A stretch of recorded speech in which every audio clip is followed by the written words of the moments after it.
বাস্তবতা, এশিয়া কাপের ভিন্ন উন্মাদনা এমনভাবে আমাদেরকে সাথ দিল শ্রীলঙ্কার বিপক্ষে ম্যাচে, এমন কিছু বাস্তবতা, এমন কিছু গল্পের কথা মনে করিয়ে দিল, এমন কিছু মানুষের কথা মনে করিয়ে দিল যারা ওভার কনফিডেন্ট হয়, এমন কিছু প্র্যাকটিসের কথা মনে করিয়ে দিল যেখানটায় সেই অনুশীলন দরকার ছিল, সুযোগ পেয়েও তারা করে না।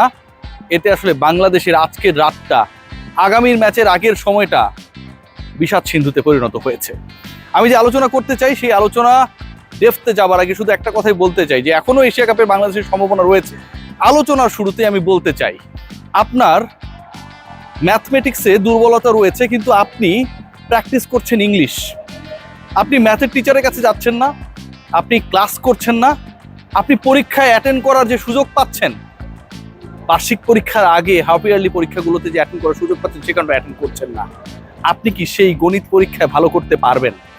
বাংলাদেশ দলের অবস্থাটা এরকম যে তারা পরীক্ষা অ্যাটেন্ড করুক আর না করুক, পরীক্ষা দিক আর না দিক, তারা লেটার মার্কস পাবে, A+ পাবে, এবং পরবর্তীতে তাদেরকে সংবর্ধনা দেওয়ার জন্য গণজোয়ার বইবে 1,47,570 কিলোমিটারের বাংলাদেশে।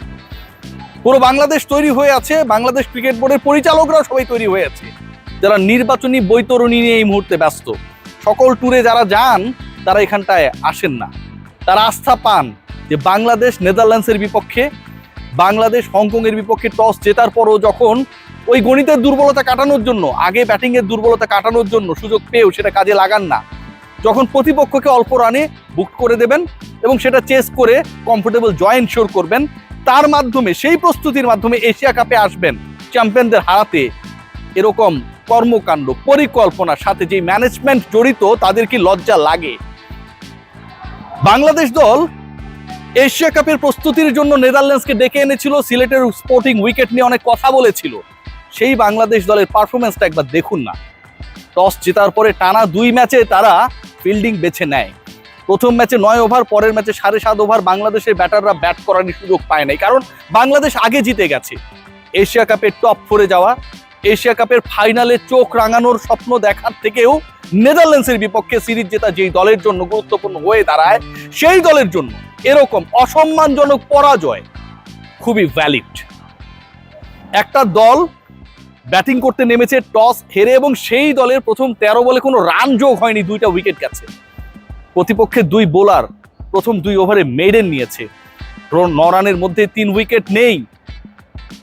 লাইফ পাবার পরেও পরের বলে জোর করে 3 নিতে গিয়ে একজন ব্যাটার রান আউট হয়ে যান ডিরেক্ট থ্রোতে। সেই থ্রোটা যদি ওখানটা নাও লাগতো, বিশ্বাস করুন আমি দাঁড়ালেও বল ধরে স্ট্যাম্পে লাগানোর যথেষ্ট সময় ছিল। বাংলাদেশ এই ক্রিকেটটাই খেলে। পাওয়ার প্লেতে বাংলাদেশ 30 রানের বেশি করতে পারে না। যেই বাংলাদেশ ঢুকে, সেই বাংলাদেশের captain lead from the front with his reverse sweep. যখন টিকে থাকার দরকার, যখন ইনিংসটাকে বিল্ড করার দরকার, তখন লিটন কুমার দাসরা রিভার্স সুইপ করে। বাংলাদেশ দল 53 রানে 5 উইকেট হারায়।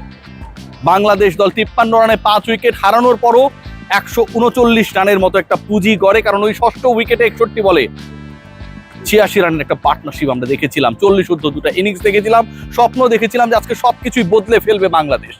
শুরুটা খারাপ হয়েছে। শিক্ষা নিয়ে আমাদের 6 এবং 7 নম্বরে যে 2 ব্যাটার ব্যাট করতে নেমেছেন তারা হয়তো পুরো ইতিহাসটা বদলে দেবেন। বাংলাদেশের বোলিং ডিপার্টমেন্ট হয়তো সবকিছু বদলে দেবেন, কিন্তু কোনো কিছু হয় না।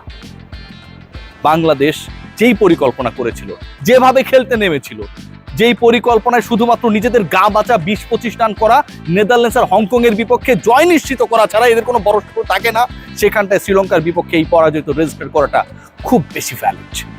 খেয়াল করে দেখুন না যে আপনার 2 ওপেনার দুজনই শূন্যতে আউট হয়ে গেছে। তাওহিদ হৃদয়কে নিয়ে এত আলোচনা, এত সমালোচনা, স্ট্রাইক রেট ভালো না, খেলতে পারছেন না, টানা ম্যাচের পর ম্যাচ 100-র নিচে স্ট্রাইক রেটে ব্যাট করছেন, কিন্তু তাকে খেলাতেই হবে। সাইফ হাসান যতই ভালো করুক, যতই আমার বোলিং অপশন নাম্বার 4-এর 100+ স্ট্রাইক রেটের ব্যাটিং অপশন হোক না কেন, তাকে আমি খেলাবো না। নাসুম আহমেদকে নিয়ে দিনের পর দিন আমি অ্যাডভোকেসি করি। কেন করি? কারণ এই ছেলেটা কন্ট্রোল বল করতে পারে। রিশাদের প্রথম ওভারে যখন 18 রান হয়ে যায়, তখন বাংলাদেশের শেষ স্বপ্নটাও ধূলিসাৎ হয়ে যায়। আমরা খেলাই না, আমরা খেলাতে চাই না। সিলেটের কিছু মানুষ যেভাবে নাসুমকে অপমানিত করে, বাংলাদেশ টিম ম্যানেজমেন্ট তাকে বয়ে এনে প্রয়োজনের সময় না খেলিয়ে তার থেকে বড় অপমান করে 18 কোটি মানুষকে। নাজমুল আবেদিন ফাহিমরা কোনো ট্যুর মিস করেন না, নারী দলের হোক, এইচপি দলের হোক, যে কোনো ট্যুর মানে বিদেশে যাওয়া লাগবে, এখানটায় আসেন না। ঢাকায় ব্যস্ততা, সাথীরা জাকির জেসিকে সরিয়ে হলেও ঢাকা জেলা ক্রীড়া সংস্থা থেকে তার নাম ঢুকাতে হবে। ওই কমিটিতে ঢুকলে কাউন্সিলর হতে পারবেন, ঢাকা বিভাগ থেকে 2 জন পরিচালকের 1 জন হতে পারবেন। সেই হিসাবটা এখানটায় বেশি গুরুত্বপূর্ণ হয়ে যায়। তাসকিন আহমেদকে যেই ম্যাচে আমার প্রয়োজন সেই